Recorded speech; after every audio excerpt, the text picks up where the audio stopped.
Aspiration is what you need to get you through in life. It's Live Your Dreams with me, Esther Michael Emma.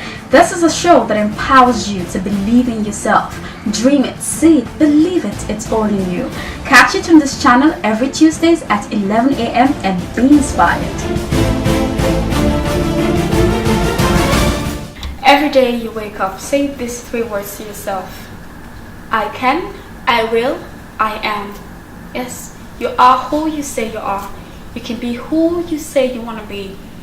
It all starts with you believing in yourself, in that dream, and ensuring that you work towards it. This is Live Your Dreams from wherever you're watching me right now. I'm Esther Michael Emma, and today in this edition, I will be bringing to you a voice that the whole world has heard for several years. And if you're my age, by this I mean if you're born in the late 1980s, I'm sure you will find it cool, especially if you're a Sierra Leonean. You ought to know this person. Stay with me. When we come back, you'll find out who. Aspiration is what you need to get you through in life. It's Live Your Dreams with me, Esther Michael Emma. This is a show that empowers you to believe in yourself. Dream it, see it, believe it, it's all in you. Catch it on this channel every Tuesdays at 11 a.m. and be inspired. This is Live Your Dreams. If you've just tuned in, this is a show that tells you you cannot give up on your dreams, on your goals, on your aspirations. And today with me is a wonderful person I have been fortunate to have listened to growing up, and finally I've gotten him on the show. Aren't I really lucky? And he's going to be sharing with you and I his story. Please, without no further ado, help me welcome my own very guest into this edition of Live Your Dreams. And it's not the person, but the very well-known David Vandy. Welcome to this episode of Live Your Dreams. Well, what should I say? Thank you for having me on your show today. It's a pleasure having you here. And I've heard you, many of us have heard you for a very long time, and we just want to know all about you, and we want to get to hear your story as to how you got to this point. So we're going to start with the very basic questions. I always ask, who is David Vandy in 1 word or 2? Well, in 1 word or 2, that is interesting. Try. Well, I'm a Sierra Leonean, born and bred in Sierra Leone, and normally I tell people here, I say the first 40 years of my life was in Sierra Leone, and grew up there, went to school, university, and got into entertainment, into broadcasting. We're gonna come to that. Don't worry. I only said you should tell me 1 word or 2. I didn't ask you to give me a full history. Okay. And by the way, we're right here in Maryland, United States of America. Seriously, I had to travel all the way just to get David Vandy on my show. Yeah. So this is a beautiful new 2016, and we're taking it a step higher. Still with you. Okay. I was expecting you to say, okay, David Vandy is simple, David Vandy is hardworking. Well, anyways. So let's come back to your background. Tell us. don't worry about it. I'm sure we'll get there. But tell us about your childhood, growing up. What was it like for you? Well, it was growing up was very challenging for me. I know now when people see, they say, "Oh yeah, it's David Vandy, it's this, it's that." But I had a journey, and it was not all rosy, Started school back in Sierra Leone. I started my schooling actually at the St. Anthony's Boys School. Okay. Yeah, one of the oldest buildings that is still standing along Side Street. I don't know if that building is still there. I think it is. Yeah, apart from the new building, the oldest one that is still standing along Side Street, that was my classroom, the middle one. And then I went to St. Edward's Primary School. After that, I had to travel up into the provinces. I went to boarding school. You see, so my schooling was here and there. And then, as growing up, there was one aspect of my life where I tell people, I say, after the abolition of slavery, that was actually when I became a slave. Some people ask me, say, how is that possible? I say, well, not slave in a sense wherein you are being bought, But you know, it's like when you were being given to somebody to say, okay, oh yeah, this is my family, let me help take care of him. He's a very promising young man, let me see how I can help. And then you were being put in a position that is nothing less than being a slave. Okay. Wherein you work for everything, you are being beaten, you know. You know, the other day I was watching a video and I saw this ladies pounding palm kernel, like to produce palm oil. And I looked at my hands. I said, oh God. I tell people, I say, these hands that you're seeing right now, they used to be as hard as the nut itself. Because I used to work so hard, pound rice, palm kernel, cook, take care of children, go to the garden, make the farms and everything. I did all of that. And you know, and if there are some times when you do the one that the individual feels is not right, you are in trouble because they will come back for you. First of all, they will beat the hell out of you before they tell you to go back and do it. You know, so it was a very rough journey. In as much as I was able to discipline myself in such a way that I grew up in such a hard way. You know, by the time I got back to my dad, who would not be treating me like that, I was already a man. In as much as I was all this young. time you were going through, you know, this, for me, I call it the training process, because there's nobody who has got a great story or an inspiring story, you know, who's great today without, you know, some pain of yesterday. So going through all these things you were going through at that moment, what did you have at the back of your mind? What kept you going? At one point I told my dad, I said, if you don't get me out of here, I'm going to kill myself. Was it that bad? It was that bad. Wow. But, you know, he told me, he said, no, you say you can't do that. He said, you should think ahead. Think about who you want to be, what you want to be in this life. You know.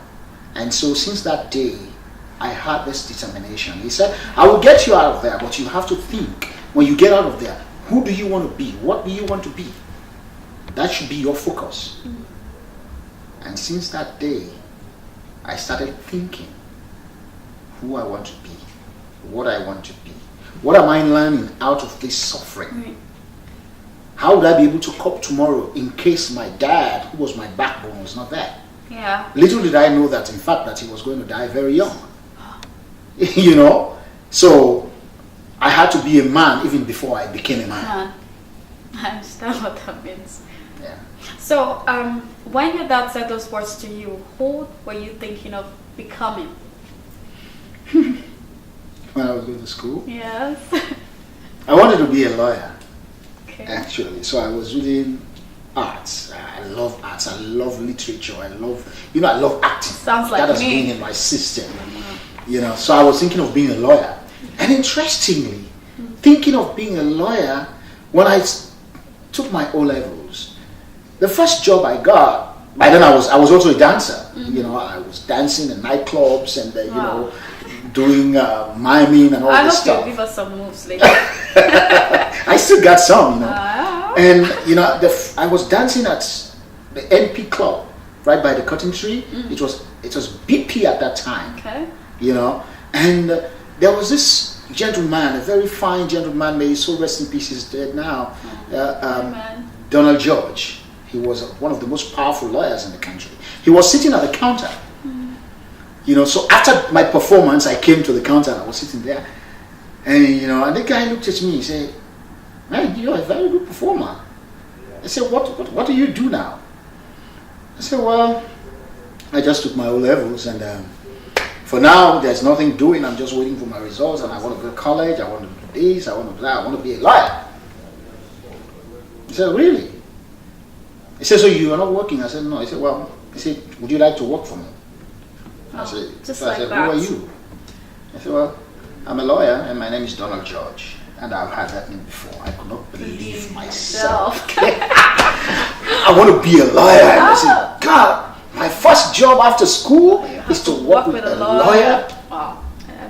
I said, yeah. So he gave me his card and everything. Come see me tomorrow morning at 8 o'clock. And his office was just down the road on Lamina Sanko Street. Okay. And then I I had to leave the nightclub that day. I went home. Not to sleep. About 2 o'clock in the morning, I could not sleep. I woke up my dad. My dad was still alive by then. I said, guess what? I said, I got a job. He said, job? How come? He said, I met this man and so. Okay. So my dad went in, got one of his crimpling pants with one of his shoes, and a shirt. And give it to you. That same night, I ironed everything neat. I said, well, this is what you're going to use tomorrow to go. I said, okay. I said, the guy said I should go there at 8 o'clock. 6 o'clock, I was up. And I was all dressed up, waiting. 7 o'clock, before 7 o'clock, I was out of my house. I got to the building about 7:15 in the morning. Wow. And I was waiting there for like up to 8 o'clock before the secretary came. Yeah. So, that was what I wanted to be. Yeah, and I was going to cut with him, and everybody started calling me his son because I would dress up just like him. Yeah. But along the way, I lost my parents. They were very young, as I said. I lost my dad at the age of 57, and my mom at the age of 51. So I had to be the man now in the house. I had to take care of my mother's younger siblings that were living with us. My mom was the kind of person who would just go up to the provinces, go to this family and get all the younger ones and bring them home. That we have to take care of them. So I had to take up that responsibility. So that actually debarred my progress when it came to my education, because I had to work to make sure I take care of the home. So that was the end of education. Yes, in that light. So I did all I could. I would go to the nightclubs and dance in the morning. I would go to work, make sure I get food and money for those who are going to school, pay their school fees. It was quite a journey. And so in my dancing career and, doing all of this stuff, won a lot of accolades, a lot of awards, and then I started doing presentation on stage. Okay. And my voice gradually became one of the household voices. And I was also in the theater.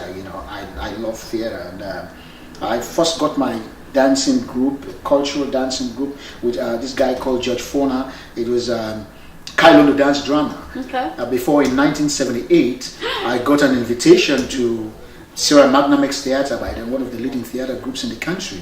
And then, they said we should come and do some performances with our cultural group, and we did. And then they said, why can't you guys just be part of us?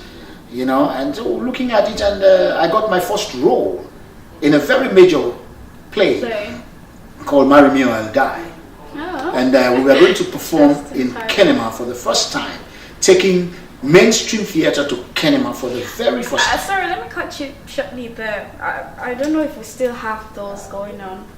Well, I should ask you. You're just coming back from there. Well, I mean, I wish if they were that popular as they were then, trust me, I would have known. Yeah. And one of the questions that I'm going to be putting across to you will be in that line. Okay. Because entertainment is growing. I'm not trying to shift what we're doing right now, but I think entertainment is growing rapidly and steadily, and we need these things to come back because we're losing them.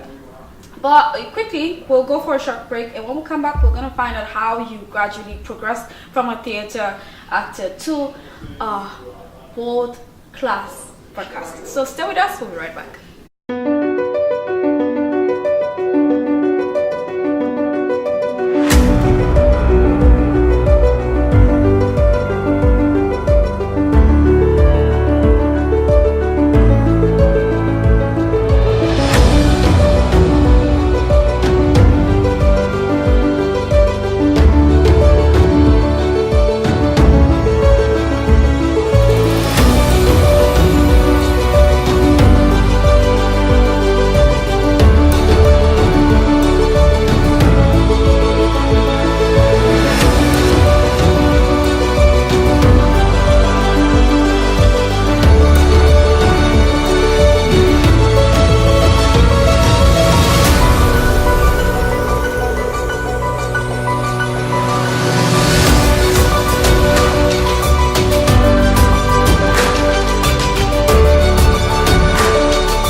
Wherever you are watching right now, this is Live Your Dreams. I'm Esther Michael Emma, and we still have David Vandy with us. He is a renowned broadcaster, an actor, an entertainer. Call it whatever you want, but this man is about giving all his guts to the world. Still with us is David Vandy. And so before we went on a short break, I was asking, how did a theater performer, a dancer, and what else were you at that time? An aspiring lawyer, how did you come back into the broadcasting field? Oh, did I say, how did you,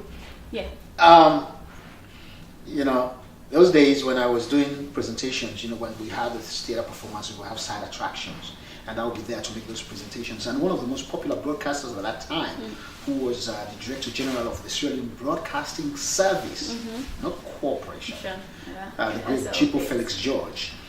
We call him GFG. Very powerful name when it comes to broadcasting in radio. He was one of our patrons, and he was sitting there during one of our plays. After my presentation, he came up to me and said, "David, you've got a voice for broadcasting." I said, "Really?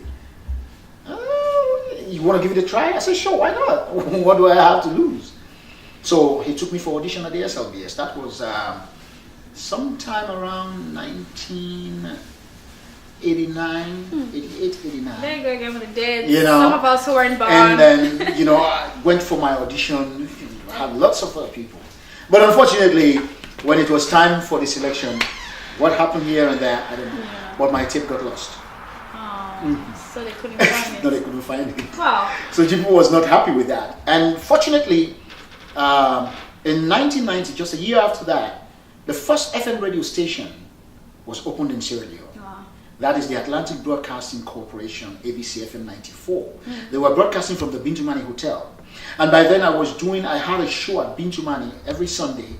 It's the Bintumani Happy Hour, wherein I take guest artists, we do comedy and all that. That was a live show. It was a live show with live band and everything, and I was hosting.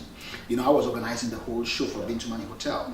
And I was there doing that presentation, and there were two journalists from the BBC that actually were working in this station, that actually opened the station, Jackie Chambers and Martin Davis. They were BBC trained, British trained. And then they had my voice too. This voice is putting me into all of this. It's God's gift, They had my voice, they were upstairs. Talent. Yeah, they had my voice and they were upstairs, and then they rushed down and they talked to the general manager of Bintumani Hotel, that is Ahmed Wuri. And then after the show, he called me, "David, another opportunity just knocked at your door." I said, "What is it again, sir?" "These two fine people here are the heads of ABC FM 94. They said your voice is good and they want to give you a tryout for radio." Wow. I said, "Sure." And that was when I got my first intensive training in broadcasting. Very intensive. First 1 month intensive training, and before you know it, I started going there. And I was the first Sierra Leonean, because by then we had just one radio station, which was the SLBS, that closes at midnight.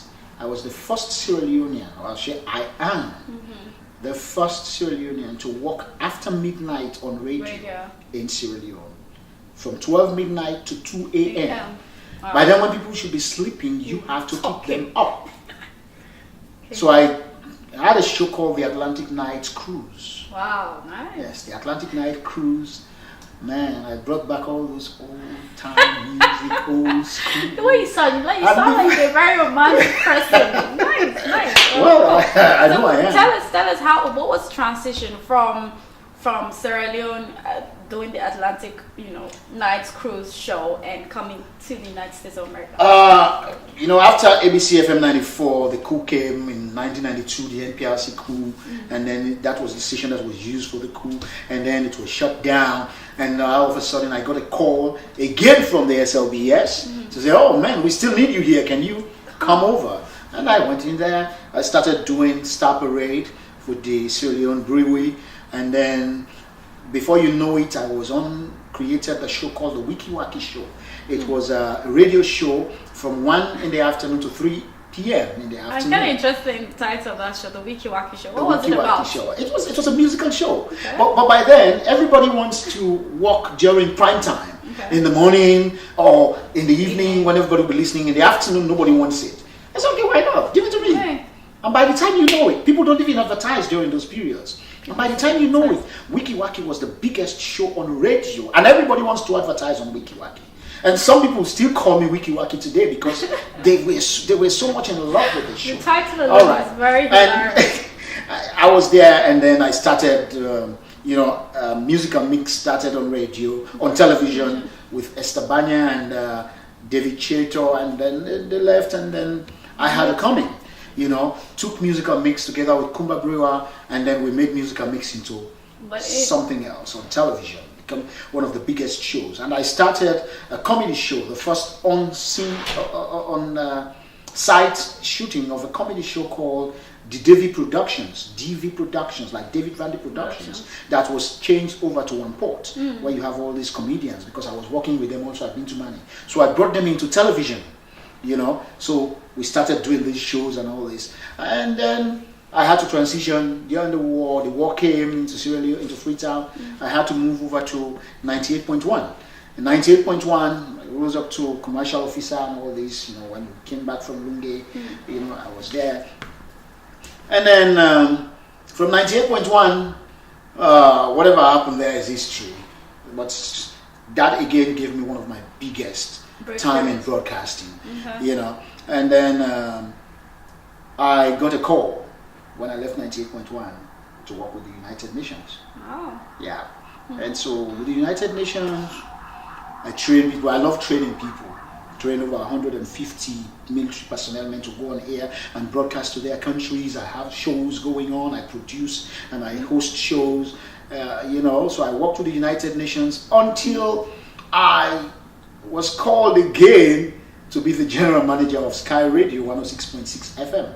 So I became the general manager of Sky Radio 106.6 FM, and then I left when I got the opportunity to come to America. I came, and in the space of 1 year, I got another call. So everything was like phone calls. It's just got another call to say, oh, we have this opening at the Voice of America. Would you want to come and try it out? I said, sure. Of course. We had a sister, Josephine Kamara, that was working there, but she was leaving. Okay. So I got this call, and then I've been working with the Voice of America now for 10, 11 years. That's the African beat. Yes, and that's the show. The African beat on the Voice of America is one of the biggest African music shows. Live from DC, Washington. Yeah, live from And I was on it a couple of weeks ago. Okay, so with all that has happened in the past year in your life, I'm sure there was one thing you always had at the back of your mind, or maybe more. What was it?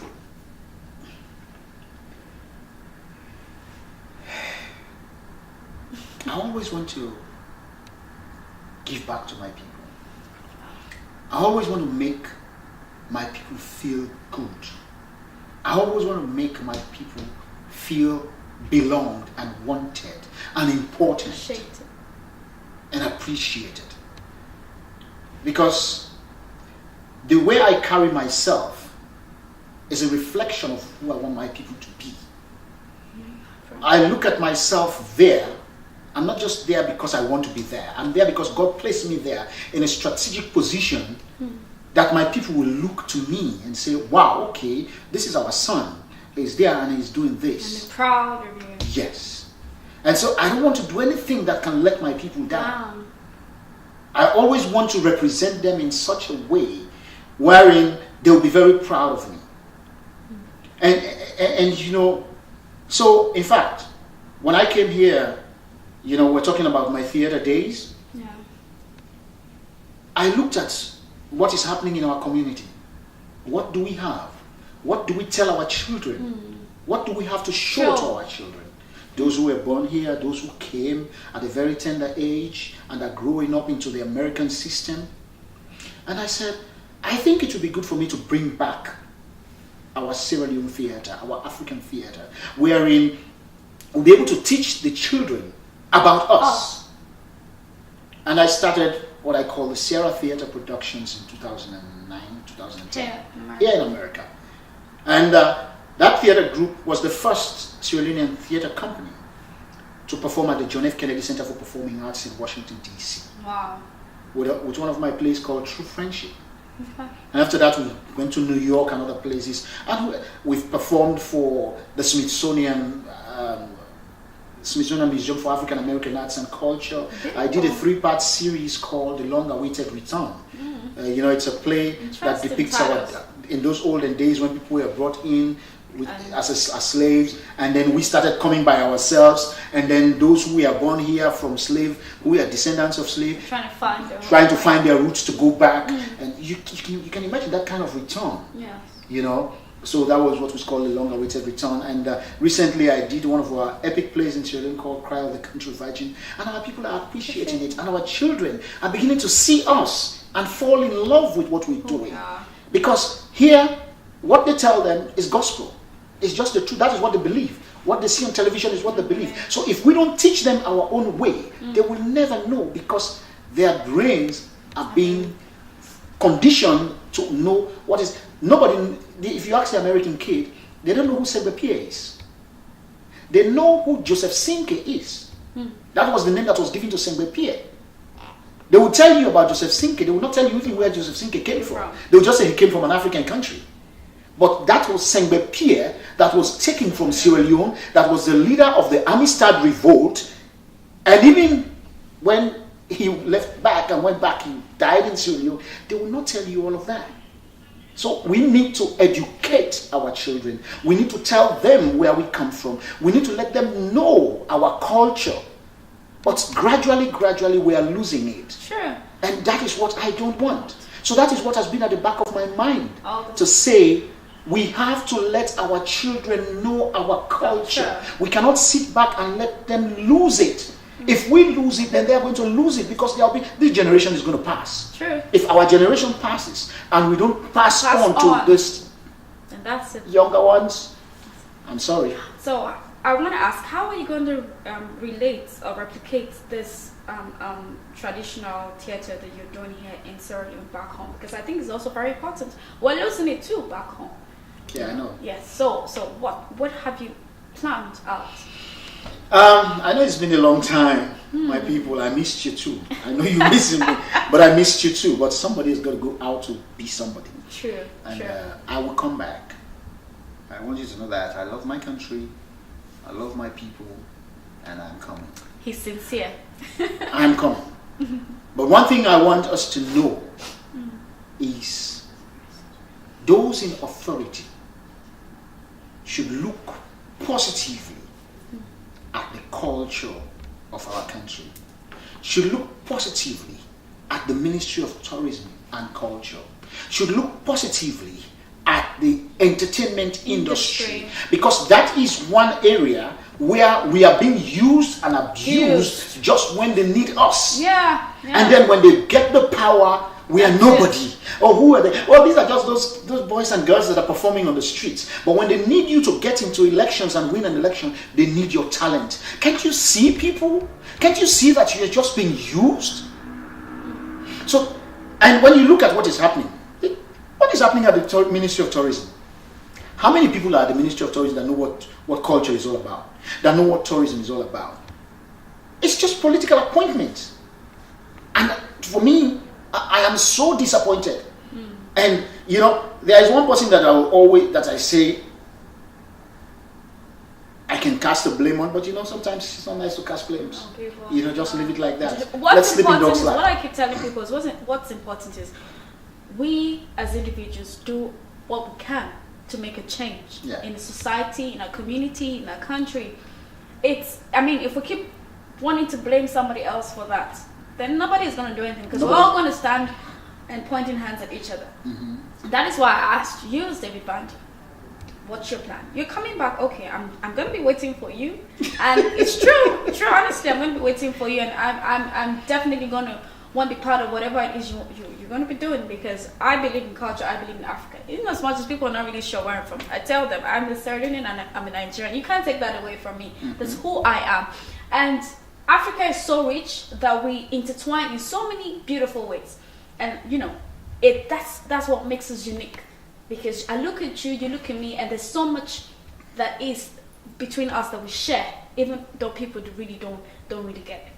So it's been wonderful having you on the show. Don't forget, this is Live Your Dreams. It's a show that tells you that you cannot give up on your goals, on your aspirations, on your dreams. And that is why we keep bringing people like David Vandy. I mean, for those of you who's been following the show, I've brought a couple of people, and I want to use this opportunity to also say thank you very much to my producer Phoebe Swill for the great work she's been doing. She's always stepping in while I'm away.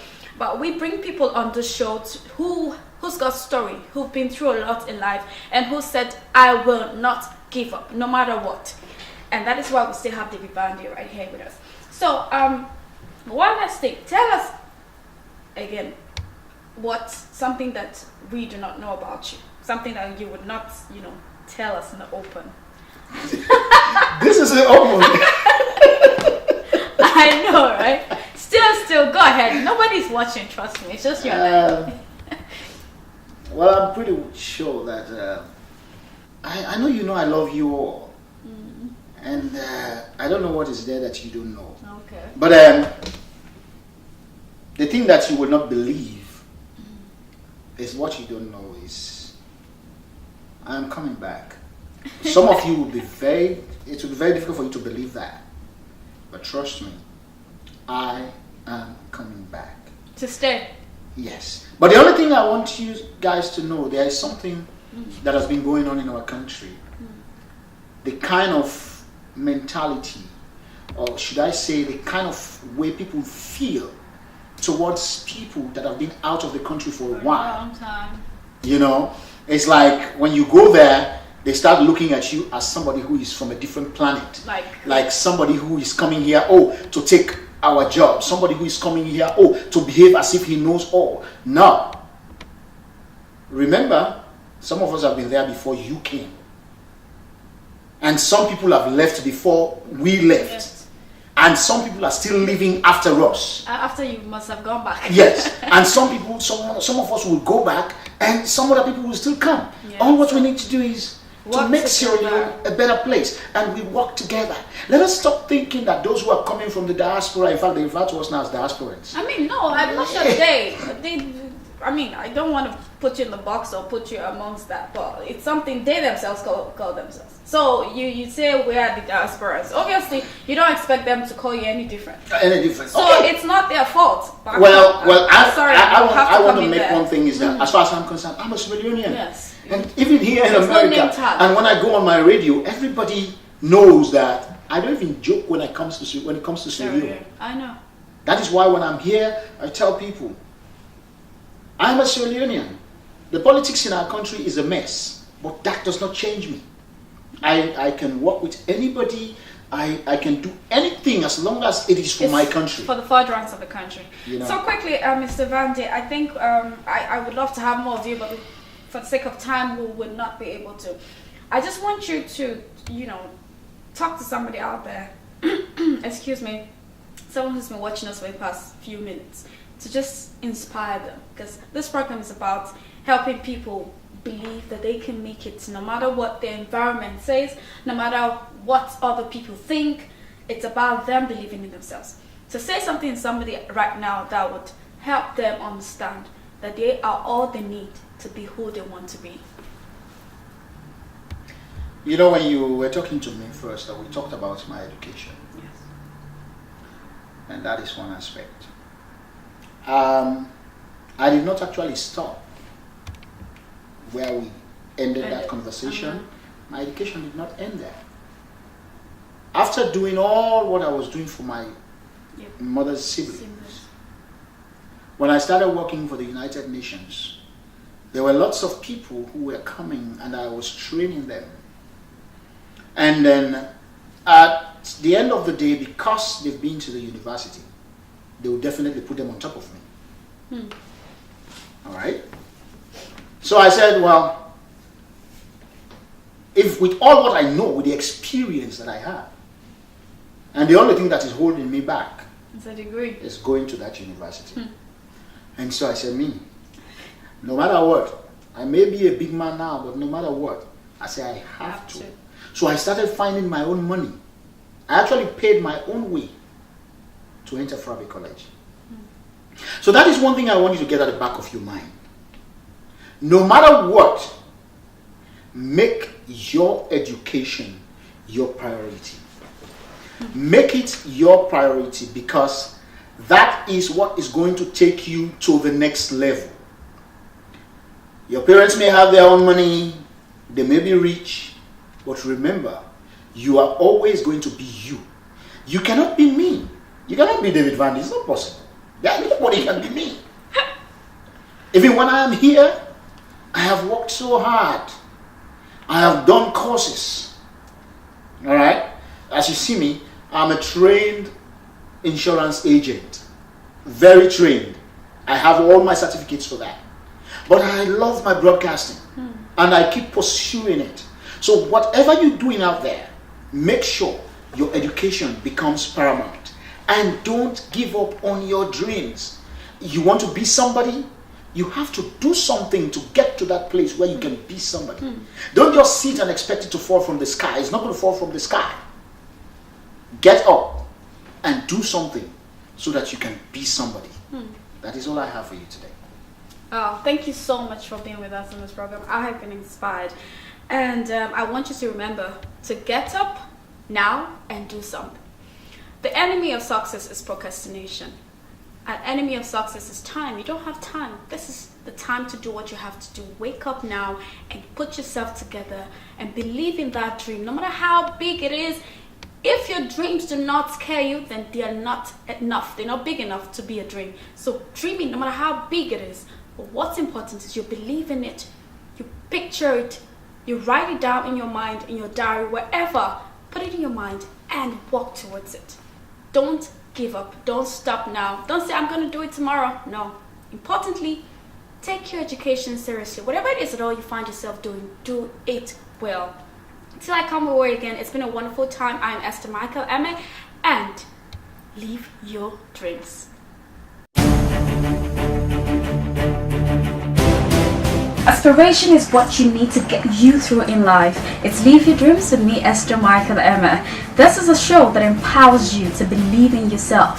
Dream it, see it, believe it, it's all in you. Catch it on this channel every Tuesdays at 11 a.m. and be inspired.